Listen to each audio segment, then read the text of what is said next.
ẹ̀ka sára Uncle Bubu kò sí bí president bá ṣe ń parọ́ tí kò ní jalè tí president bá dẹ̀ ti ń jalè vice chair kò sígbà tí ò ní kidnap kí ló wà láàrin ẹ̀yin àti kidnappers nítorí last time tí àwọn people yẹn lọ sí Katsina tó lọ kidnap spokesperson yẹn sọ pé this will be the last kidnapping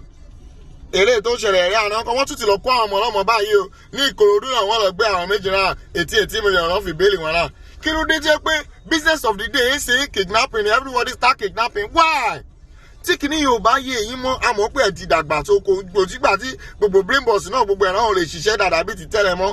tí ẹ̀ bá lè ṣe kiri yẹn kúkú resign ìyàlẹ̀ fi ń jẹ wá gbogbo business tó wà ń ta sí kidnap and collect your money àwọn gọ́fúnà gan ò lè sọ̀rọ̀ kí lè fẹ́ kó ṣẹlẹ̀ sí ìlú ìbá yìí Nàìjíríà nìkan ní country tí mo mọ̀ ló máa sọ fún COVID shut up COVID go on strike COVID come out why ẹ sọ fún COVID kó wọlé ní 8 o'clock ẹ tún sọ fún COVID kó jáde ní 12 o'clock COVID ti lọ sí àgbà pé COVID lọ ó tún dé ní ìsẹ̀yìn náà lẹ tún control bandit come out 3 o'clock kidnapper come out so why ẹ kàn ń fi kìíní ṣe ká ṣìnrin why everybody be on standby don't lose guard they mess you up mess them up kàn tí ìlú ìgbà yẹn kẹ́bọ̀dì kúkú di wèrè títa báyìí wèrè ló lè gbé ìlú ẹ jẹ́ kí gbogbo àmà kúkú ṣó wèrè fún wọn why stop this thieving money.